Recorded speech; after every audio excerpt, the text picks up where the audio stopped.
Historias de la economía.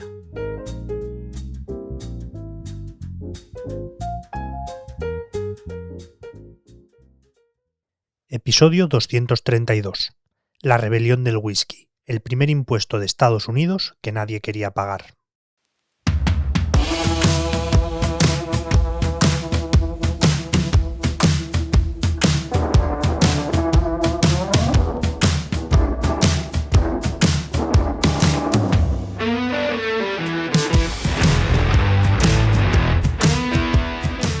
Cuando el recién nacido gobierno de Estados Unidos trató de establecer un impuesto al whisky, granjeros y destiladores del oeste de Pensilvania se levantaron contra la medida.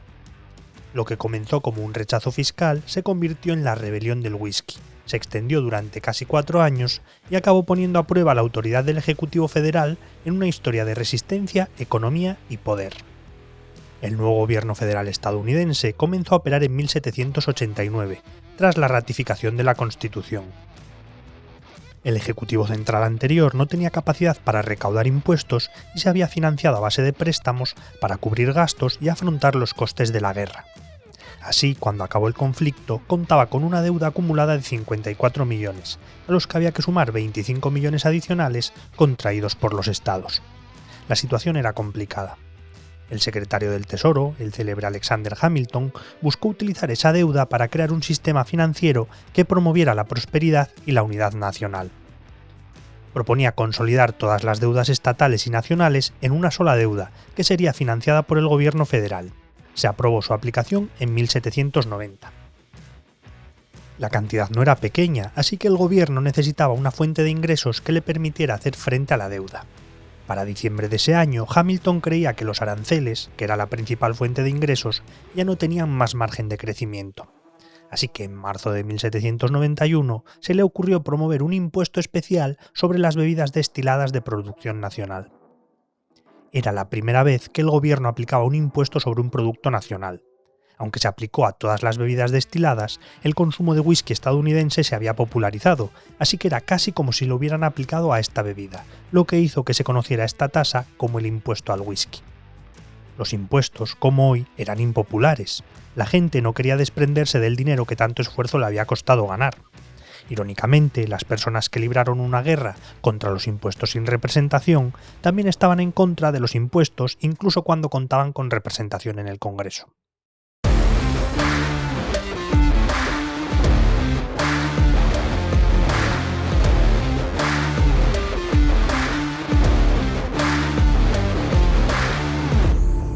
Hamilton, consciente de esta situación, creía que el impuesto al whisky era un impuesto al lujo y que sería de los que menos oposición encontrarían. Además, contó con el apoyo de algunos reformistas sociales que esperaban que un impuesto al pecado aumentara la conciencia sobre los efectos nocivos del alcohol. El problema llegó desde el oeste de Pensilvania, por entonces zona fronteriza, y también en otros muchos condados situados en los Apalaches, eminentemente agrícola y donde el impuesto al whisky fue recibido con un amplio rechazo. En esa región, el whisky era una bebida muy popular, pero además muchos agricultores complementaban sus ingresos con pequeños alambiques.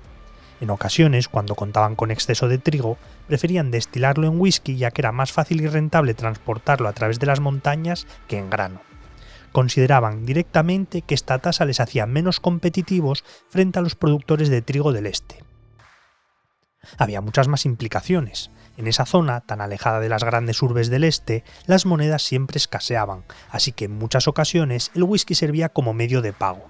Para quienes cobraban de esta forma, un impuesto a las bebidas destiladas era casi como un impuesto sobre la renta, que de nuevo en el este no tenían que pagar. Teniendo en cuenta que además muchos residentes eran veteranos de guerra que habían luchado por los principios de la independencia de Estados Unidos, en particular contra los impuestos sin representación, y se sentían un poco igual que cuando pagaban tasas a Inglaterra. También porque se sentían desprotegidos por el gobierno, que ignoraba su seguridad, ya que estaba perdiendo la guerra de los indios del noroeste, y tampoco tenía en cuenta su bienestar económico, pues España, dueña de Luisiana, les prohibía utilizar comercialmente el río Mississippi. No veían justificado tener que pagar impuestos. Otro de los puntos de conflicto era la forma de pago. Hamilton estableció 2 formas de pagar este impuesto, una tarifa fija por alambique o pagar por galón. Las grandes destilerías, que producían enormes cantidades de whisky, podían permitirse la tarifa fija, y cuanto más eficientes eran, menos impuestos pagaban en porcentaje. La tarifa se les quedaba de media en unos 6 centavos por galón. Pero los agricultores occidentales, que tenían sus alambiques como una actividad secundaria y que no los operaban a plena capacidad, eran menos eficientes y acababan pagando un impuesto más alto por galón de hasta 9 centavos, lo que les hacía, de nuevo, menos competitivos. Y por si fuera poco, había un tercer factor. El whisky se vendía a un precio considerablemente menor en la frontera occidental debido a la escasez de efectivo. Esto significaba que incluso si tuvieran que pagar el mismo impuesto, los pequeños destiladores fronterizos acababan dedicando una mayor proporción del valor de su producto a las tasas. Se sentían agraviados y creían que Hamilton había diseñado este impuesto para arruinarlos y potenciar a las grandes empresas. Es difícil comprobar una conspiración así, pero la realidad es que los grandes destiladores apoyaron este impuesto, reconociendo las ventajas competitivas que les ofrecía.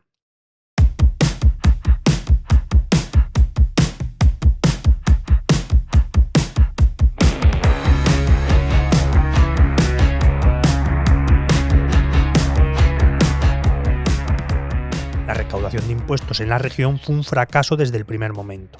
Muchos pequeños destiladores simplemente se negaron a pagarlo.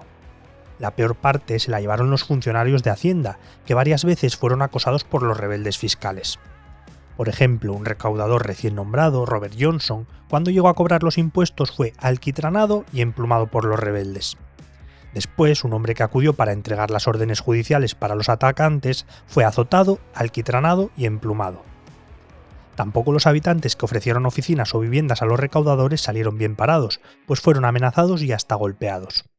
Como resultado, muchos condados del oeste nunca tuvieron funcionarios de Hacienda fijos. Y debido a todos estos ataques violentos y otros similares, el impuesto no se cobró ni en 1791 ni a principios de 1792. No solo había reacciones violentas, también hubo un movimiento político, moderado y pacífico, que trataba de revertir la situación sin tener que llegar al conflicto.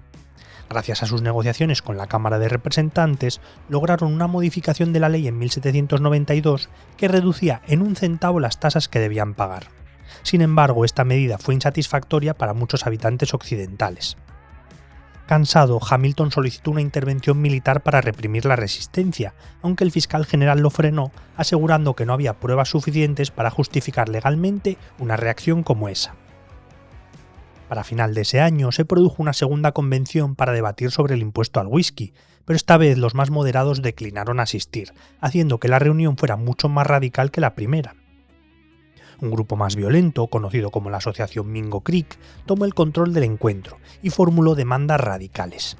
Siguiendo los pasos que habían seguido durante la Guerra de la Independencia, levantaron postes de la libertad, establecieron comités de correspondencia y tomaron el control de la seguridad local.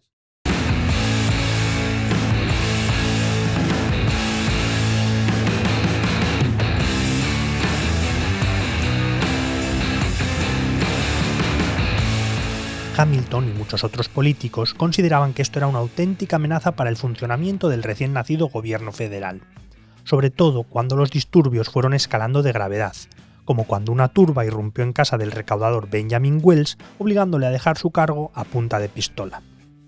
Las voces que pedían la intervención militar no dejaban de crecer. En contra de esta propuesta aparecía el secretario de Estado, Thomas Jefferson, que acusaba a Hamilton de haber provocado este conflicto para crear un ejército permanente e incluso establecer una monarquía. Pero George Washington, primer presidente del país, se puso de parte de Hamilton. La resistencia llegó a su punto álgido en 1794. En mayo de ese año, el fiscal general emitió citaciones para más de 60 destiladores de Pensilvania que no habían pagado el impuesto correspondiente. Esta citación les obligaba a comparecer ante un tribunal federal, ubicado en la capital del estado, Filadelfia. Se trataba de un viaje caro, largo y para muchos casi imposible de afrontar. Convocarles era casi una provocación.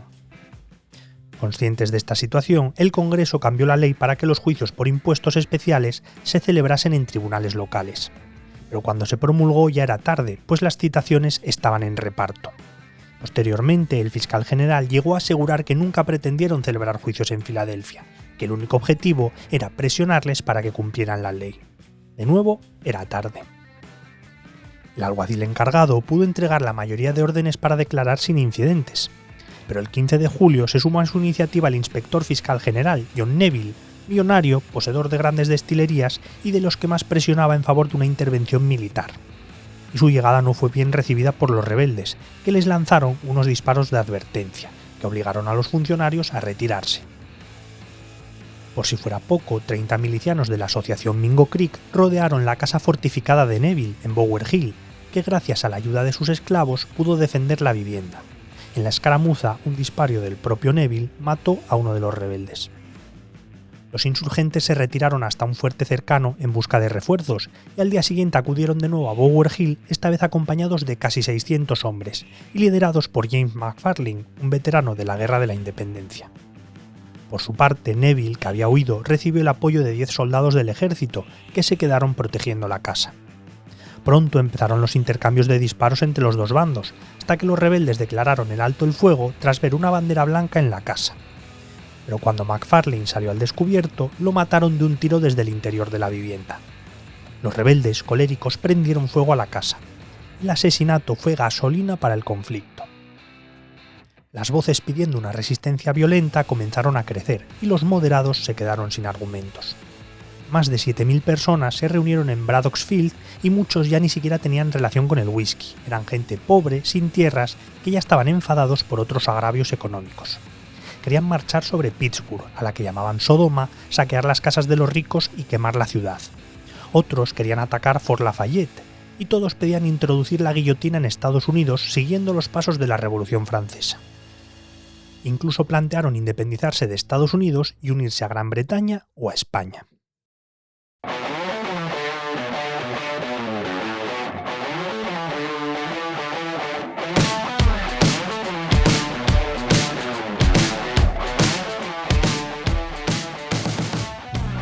Ahora sí, al presidente Washington no le quedó más remedio que intervenir, cauteloso pero firme para mantener la autoridad del gobierno en un momento en el que aún no estaba asentado.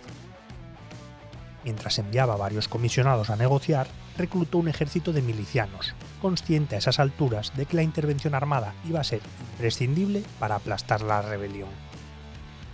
La Militia Acts, aprobada en 1792, le daba al presidente de los Estados Unidos la capacidad para tomar el mando del ejército estatal en tiempos de invasión o insurrección, pero exigía que un juez de la Corte Suprema certificara que la aplicación de la ley estaba fuera del control de las autoridades locales.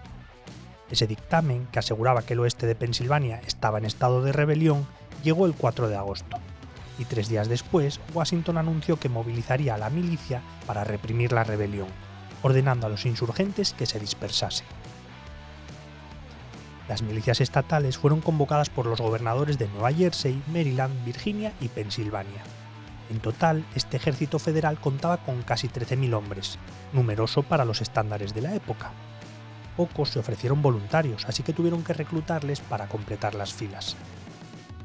Llegaron a Carlisle, en el oeste de Pensilvania, para mediados del mes de septiembre.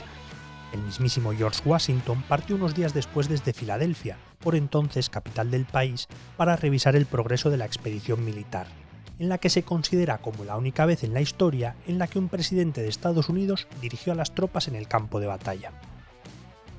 La masiva demostración de fuerza puso fin a las protestas sin necesidad de disparar ni un solo tiro, y sin encontrar resistencia, aunque con algunos incidentes leves. Tras reprimir el levantamiento, un remanente del ejército permaneció en la región durante un año. La rebelión del whisky puede parecer una pequeña revuelta agrícola, sin importancia. Terminó sin una gran batalla, pero dejó una huella profunda, pues permitió al gobierno federal demostrar que tenía la determinación y la capacidad para hacer cumplir sus leyes, sentando un importante precedente para el futuro. Hay que matizar que pese a que la rebelión violenta fue aplacada con un apoyo popular generalizado, la oposición al impuesto al whisky se mantuvo. Grabar a la mayoría de destiladores de Kentucky, a donde habían huido la mayoría de los rebeldes, era casi imposible. Aquel impuesto, que encendió la indignación, reveló las tensiones entre un gobierno que buscaba consolidarse y unos ciudadanos que temían perder su independencia recién ganada. Los impuestos a la producción interna fueron motivo de debate en los siguientes procesos electorales, y Thomas Jefferson fue capaz de aglutinar los intereses de quienes se oponían. Con su apoyo venció en las elecciones de 1800, derrotando al presidente John Adams. 1802 derogó el impuesto a las bebidas destiladas junto con todos los demás impuestos federales internos. Hasta la guerra de 1812, el gobierno federal dependía únicamente de los aranceles para obtener ingresos, que aumentaron rápidamente con la expansión del comercio exterior. Más de 2 siglos después, el debate sobre los impuestos, la representación y el poder del Estado sigue tan vivo como entonces.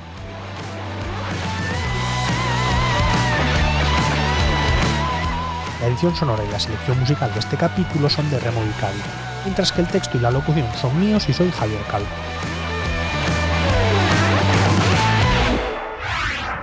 El Economista Podcast.